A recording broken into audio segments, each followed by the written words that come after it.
To this now. So inclement weather continues to wreak havoc in parts of the country. In Limpopo, 5 people have reportedly drowned. The South African Weather Service earlier issued orange level 5 weather warnings for 4 provinces, including Gauteng, Limpopo, Mpumalanga and KwaZulu-Natal. But for more on the story, we are now joined by Dr Elias Sithole, who's the head of the Disaster Management Centre that's nationally, of course. So Dr Sithole, good evening to you. Thank you so much for joining us. So many provinces with these weather warnings and lives lost, unfortunately, in so many different incidents. But I think maybe talk to us firstly about the areas that really stand out for you. I've listed some of them, but officially, where some of these weather warnings are coming from, where the greatest risk really is, particularly for those that are traveling. Yeah, so good evening to the viewers. Yes, we've received the earlier warning from South African Weather Services indicating that some of the provinces will be affected by the thunderstorms. We've seen the impact of these thunderstorms in the Northern Cape, also in the Free State, in Welkom. There are houses there which have been affected. Also in Gauteng, in Sebokeng, a number of houses there, they were flooded.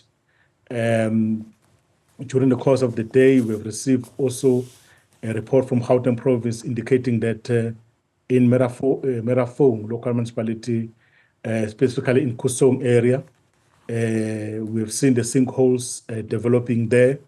Also in KZN, we've seen some of the municipalities being affected by these rainfalls. And we just received a report from KZN indicating that yesterday, unfortunately, one person was struck by lightning and the person passed away in a shower.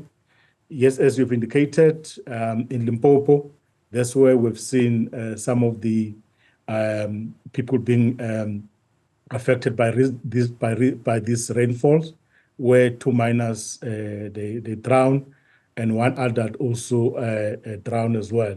Unfortunately, 1 minor in Limpopo, the rescue mission is still ongoing to search for that minor. Yeah, can we talk about those drownings and then we'll work our way backwards? What we understood took place there in Limpopo. Yes, 3 of those drowning, they took place in Waterberg District Municipality in Limpopo, and then 2 in Vembe District Municipality. That makes 5. So then 1 in KZN and the Umlalazi local municipality in the shore. Yeah, and of course there's the work of divers as well to try and find the missing individual.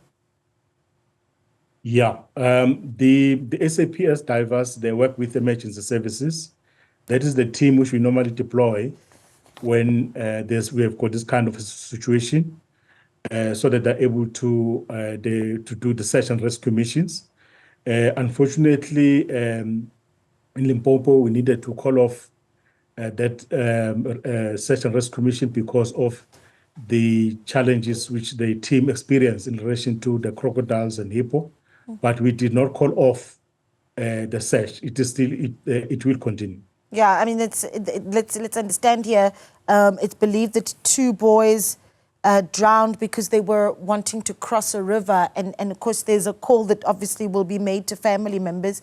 And then talk to us about some of the concerns that are seen in Gauteng. And here's the thing, a lot of people, certainly over this past weekend and at the beginning of this week, starting to travel back into the province. And you're going to be seeing a lot of traffic as this inclement weather continues in Gauteng. Yeah, I think as people are coming back from festive season, we always caution the motorists to be caution as they're driving on the roads, but also as and when they are crossing the low-lying areas, also to be caution as well, because we've seen some of the incidents where people, they try to cross the low-lying bridges and then their cars are being washed away. So we always urge and caution the motorists to be careful or cautious, to be aware of those flooded areas. In KwaZulu-Natal, I mean, just last night we were reporting that 18 died in, a horrific accident near Van Riemen's Pass. This is also, as this inclement weather is taking place, those are traveling on those routes, a lot of those people coming from KwaZulu-Natal. Do you have the manpower and the resources certainly on standby to deal with some of these incidents and how horrific they are in conditions of bad weather? Look, the disaster teams and the emergency services teams, we work with other stakeholders, other role players, so that we are able to augment the capacity. For example, we have a situation where we have to collaborate with the SAPS to deal with other eventualities. But in terms of the capacity, we do bring other departments, we bring other stakeholders. In worst case scenario where we have to assist the communities, then we end up bringing the NGOs. So the capacity is there, of course, but also the responsibility lies with the public to say, as and when we issue the early warnings, and then people, they must take those early warnings seriously. Yeah.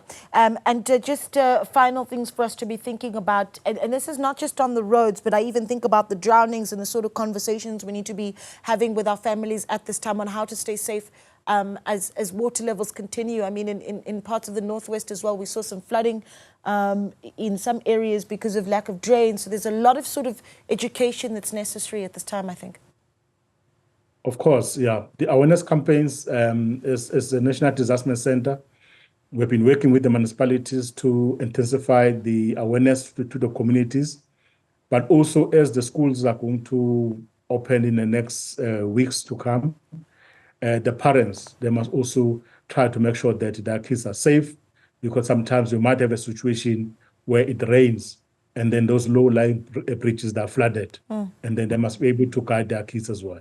Yeah, well, we appreciate your time. Dr Elias Sithole, the head of the National Disaster Management Center, speaking to us this evening as we continue to see inclement weather in various parts of the country. The South African Weather Service having issued an orange level 5 weather warning for Gauteng, Limpopo, Mpumalanga and KwaZulu-Natal. And for those of us traveling at this time, a reminder that we stay safe on the roads, and if you are crossing rivers, to do so very, very cautiously.